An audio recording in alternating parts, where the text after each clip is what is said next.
My name is Dr. Rick Seguil. And action. Hey, Jay, this is Kirk again.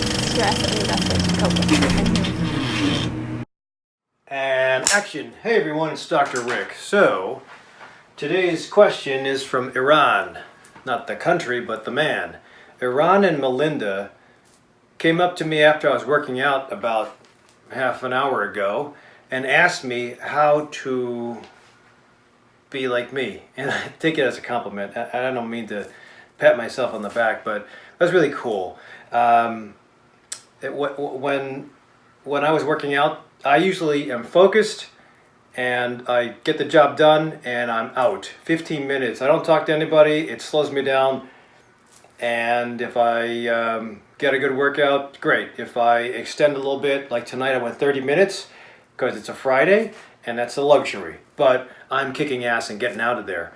So I got a pretty decent pump, and I know what to do, and I've been doing it for a long time. But Iran was asking me, how can he look like me? And I know that sounds conceited, but as a coach, I take that as a compliment, and I want to inspire Iran, and his wife is Melinda. Melinda's doing great. She's doing marathons, working on weight, working on intermittent fasting. Awesome. But Iran is just starting on his journey.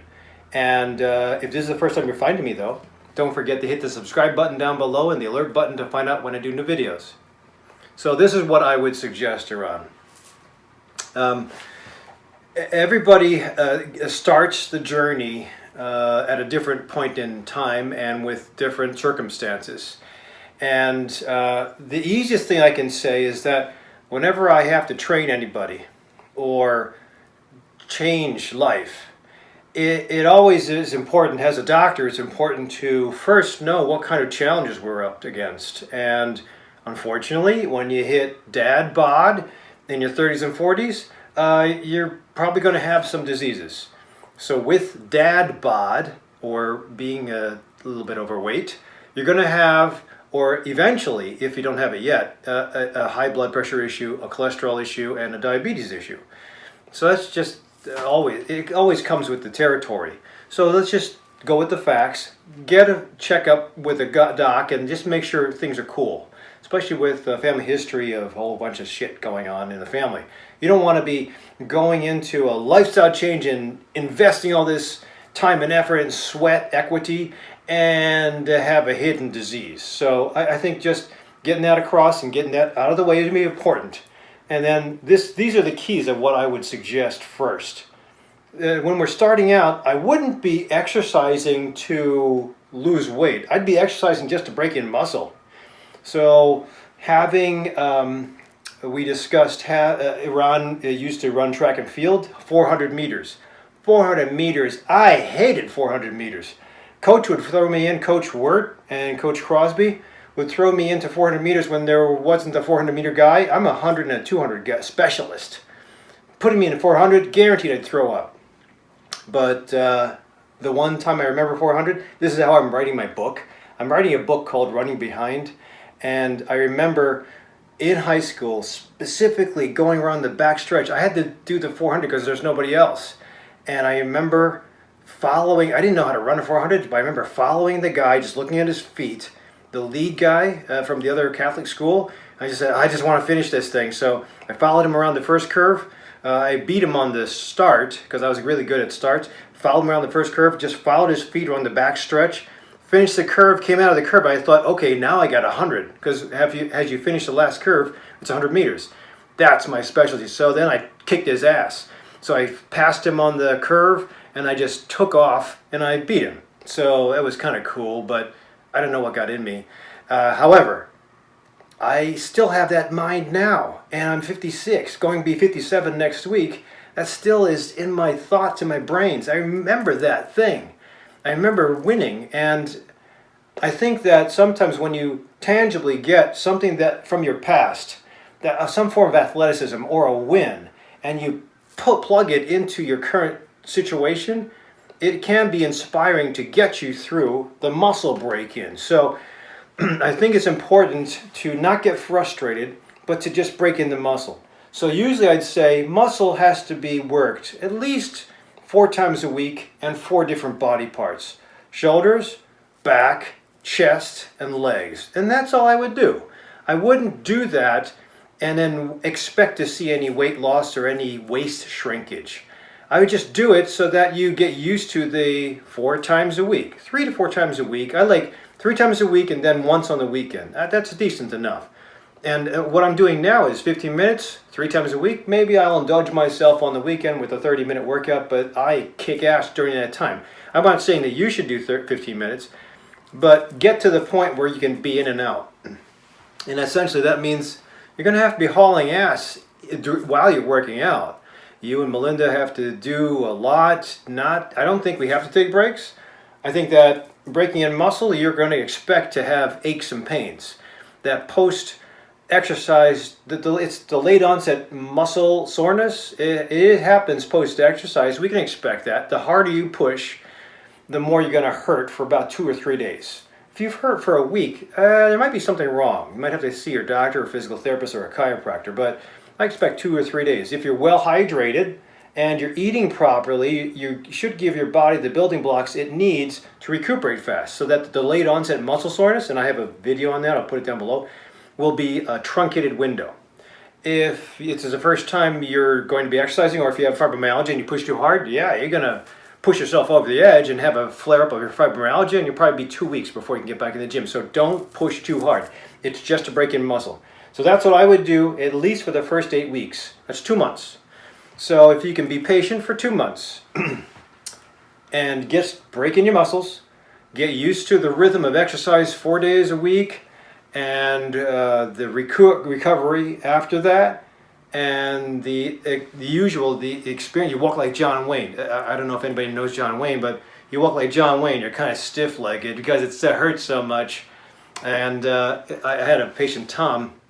He came to see me for a physical. He just worked he does CrossFit. He just worked his legs, and he got out of his chair like, ah! And I thought, what is that? Is that rheumatoid arthritis? No, I just worked out CrossFit. So athletes know that you're going to pay the price, but it does hurt, but it hurts in a good way. So when you know what's coming in 2 to 3 days, as far as muscle has just got rebuilt and it's ready to be challenged again, that's kind of cool. When you just feel pain and you don't know that it's going to end, it gets frustrating, and then you have this negative reaction to exercise. So you have to know that soreness is coming. Just keep a journal so you know exactly how hard to push. But guaranteed, if you feed yourself the right kind of building blocks, not crap, not sugar, not alcohol, but building blocks, then it'll help the muscles break in even faster. But I give, so for at least 8 weeks, but 4 muscles, 4 body parts, 4 times a week would be mandatory. So you plan out on the calendar. 8 weeks is 2 months. So you start planning what you're going to do. This is my August calendar. You just plan out what you're going to do. I was going to max out over here on the 30th because I was starting to build up momentum from July. I was going to max out on the 30th with my 1 rep max, but I decided instead I'm going to go to Colorado and do 14,000 foot mountains. I'm going to do a 14er on the 30th, and I'll probably do 2 14ers on the 31st. Wish me luck. Hopefully I don't run into any bears or cougars. I think there's cougar sightings, but I have 6 big friends that are going with me. So you have to have planning. So I think that I might as well talk about this. You have to have planning, because if you're in it to lose weight and you don't see the weight loss, it gets frustrating. I know that feeling. You work out as hard as you can, you cut down on calories, and nothing happens with your waistline or the scale. But guaranteed, if you keep it up, it will happen, but it might take a while before you see it. So that's why I say break in for about 8 weeks. Just plan to get into the 8th week. If you get to the 8th week, then you can start planning. That's a short game. You can start planning on the long game, 8 months. I think in 8 months you should see some kind of changes, whether it's waistline, waist to hip ratio, body mass index, or if you're interested, you can do a DEXA scan in Rockford. Ortho, Illinois, in Rockford does the only DEXA scan for $50. Yeah, you got to travel an hour to get there, but they can tell you exactly what your fat mass is, how much visceral fat you have, and you can measure later on. If you don't think you're making any changes, You take a DEXA scan before and take a DEXA scan afterward, and you'll see some changes. Mine is due, I think it's the September. After I get back from Colorado, I'll probably do my DEXA scan and compare it to the wintertime, and hopefully my fasting mimicking diet that I've been doing. I did 3 rounds already of the FMD. Pretty cool.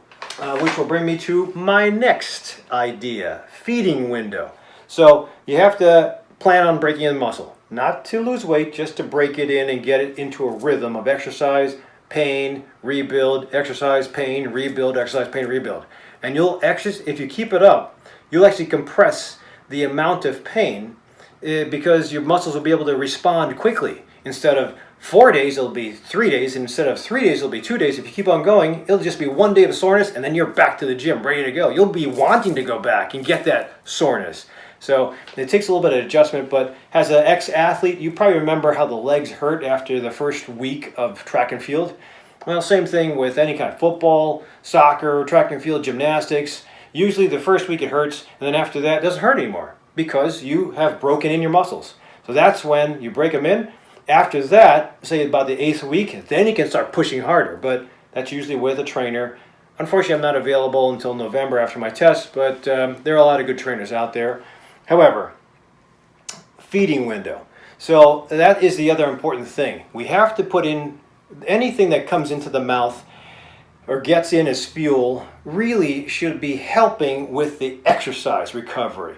If you're putting stuff in like sweets, cafe macco loche latte, whatever Starbucks serves, that's 500 calories and 54 grams of carbohydrates, they're putting that in. It's going to prohibit you from breaking into muscle. So anything you use for fuel should be to help improve the break-in. So think of it that way. And that's why I say, if when I was in high school, Coach Wirt and Coach Crosby, they would expect me to lead the stretching. I was captain of the track team in my senior year, and Coach Wirt would always expect me to lead the track team. And if I didn't lead the track team properly, if I was late, he made me do the laps, like a 1 mile lap round before actual practice. So I'd have to pay my dues. If you eat crap before state finals, coach is not going to like that if you don't come out at the end and win the event. So you really have to, everything you eat as fuel has to be fuel to help this. So if you're going to indulge, okay, I don't have a problem with family parties. In fact, I really respect my grandmas and my grandfathers, and if we go to a party, you must indulge. Polish, Asian, Chinese, Filipino, Mexican.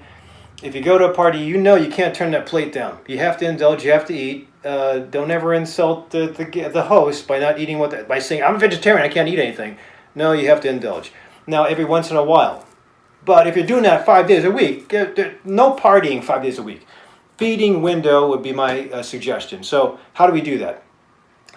I put here 8 hours. That's what I do. I only eat from 12 to 8 p.m. And it is now 8:55. So now I can't eat anything. I'm toast. But I'll probably push that a little bit. I'll just wait till tomorrow at 1. However, what I would suggest is that instead of counting macros and weighing food and counting calories, what I would suggest, because that is arduous, or if you're going to dive into keto, you have to measure everything, you have to research. What I would do is, and animal studies have proven this, if you take the average amount, if you look at animal studies that takes an average amount of 24 hours of ad libitum feeding, and that's anything they want to eat, 24 hours, and you put it over in a different group of animals, but you compress it to 10 to 8 hours, this group of animals, even though they eat the same crappy food, same volume, but it's all pressed into 8 hours, these guys live longer. So there's something to be said that when you trigger the fasting response in an animal because you're only eating in that certain amount of time, there's something of a rescue that occurs in the body. So I think it's worth it because the value of that can start to help with decreasing total calories. So, and you don't have to measure anything, you don't have to calculate anything. So what I would do would be to pick your 10-hour window, do that for about 8 weeks, and then after that, break it down to an 8-hour window. So, for example, a 10-hour window would be you only eat and drink beverages. You can have water and coffee, black, tea, but you only eat everything and drink everything that you're supposed to use as sustenance from say 11 until 9. And that's your first attempt during the first 8 weeks. After that, you break it down from only 12 noon to 8 p.m., like what I do. That's an 8-hour feeding window. And because that is a challenge and because it is hard, I allow my guys to eat anything you want. Eat anything you want for 8 hours, but nothing outside that 8 hours. Now, some of you will say, what? You can't eat McDonald's in 8 hours? Well, you know what? Because it's just such a hard challenge to do that, I allow it. Because you know what? Eventually, and as much McDonald's as you want. But eventually what's going to happen is that you're going to get sick of eating so much volume in an hour during that 8 hours that you'll actually say, I don't want to eat anymore. So already the mind conquers it by saying, I fasted until 12 noon. I'm not going to eat that much because I don't like it. So you're already changing the dynamics of your relationship to food. Now, some of my psychologists probably say, well, you might be instigating a little bit of a trigger for an eating disorder. And yes, you might, but eating disorder versus dying of a heart attack, stroke, or some cancer that's blossomed because we haven't exercised or eating terrible, overweight, and we're sleeping less, I think this is a good challenge. So now if you do have an eating disorder, please see a psychologist. But that is the next step, because after taking care of breaking in your muscles, after coming up with a long game, something of a challenge that you're going to expect down the road, 8 months down the road, and then something of a short game where you just say, I'm going to do this, this, and this for 8 weeks. Well, once you do all that and an 8-hour feeding window, then you have to work on your sleep. And sleep is so bastardized. And I can get by with 4 hours of sleep if you give me enough stimulant in the morning, but then I'll have atrial fibrillation again. And when I exercise, I will not be able to recuperate and break in take the compressed amount of time that my muscles need. My muscles, if I get only 4 hours of sleep, will need twice as much time to recuperate and rebuild. So I know we can get by, but if you're in a challenge and it's going to be a short game and a long game, you really have to try to get 8 hours of sleep. I know there are some people that are above that curve and below that curve, but you should shoot for 8 hours. And if you're working a 50-hour work week and you think you can get, I know most people will try for 6 hours, it's not enough. So I would say try for 8 hours, try as best as you can.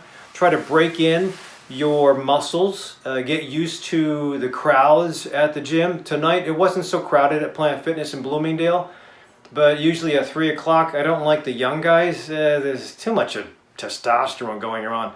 You have guys in the mirror going like this and going like this all the time. It just ticks me off.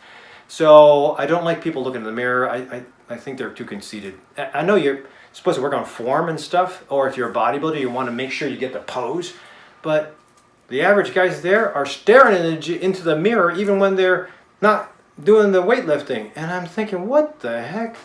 Anyway, I digress. So that's just a pet peeve of mine. If I could take all the mirrors away, just like in yoga, you're not supposed to have mirrors in yoga.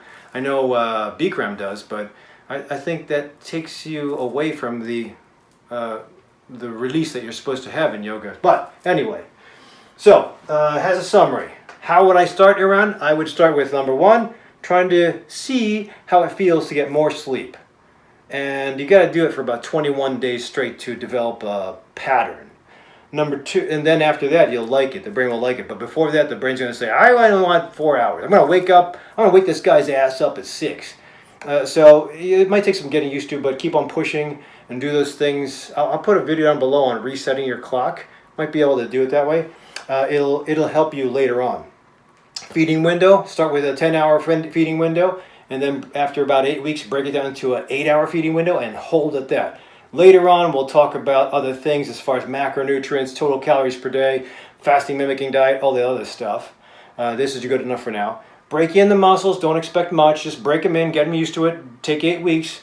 But if we start now, which is August, by October when it gets a little chilly, you'll be ready to kick some ass. But just don't expect too much, just get those muscles fine-tuned. Know your limits, know how hard to push, know the reaction that your muscles are going to have when you push hard. And then come up with a long game and a short game. Long game will be, I want to lose 30 pounds in 8 months. Short game will be, I just want to accomplish a 500-pound squat, for example. So short game to keep you incentive, easy tasks that you can accomplish so that you can pat yourself on the back and feel good about it. And the long game, because if you daisy chain enough of these short games, daisy chain them off, they'll get to the long game and you'll see success. And sometimes it is important. I'm old-fashioned. I don't like the calendars on the phone, but sometimes it's important to have some of this stuff around. Here's one. Max lift. I'm planning on max lift by the end of September. This is January. Fasting mimicking diet, refeed phase, reassess and attack again. I think it's really important to have this thing around, so it gives me inspiration. I can see it every time I walk into my office, and it just tells me reground every time I see this to establish my goals, because other things, priorities come up. Kids come up, testing for CDL or testing for boards comes up, people get sick, so I understand that, but if you have a calendar, you'll get right back. After the challenge is done, you're right back to your calendar, maybe push it back a little bit, but at least you have something to be accountable to. So hopefully this gives you a little bit of an idea. Those of you who somehow found your inspiration to make the change, if you don't mind putting comments down below, my friend Pat just knocked it out of the park. 30 pounds off. She's now keto. She's doing great. She has more plans. So and then there's my other friends and patients have had the same successes their own way. So if you have your success, please put it down below so we can figure out if there's a common theme here. Otherwise, I will see you. Don't forget to subscribe and hit the alert button, but I'll see you at the next Minute Clinic.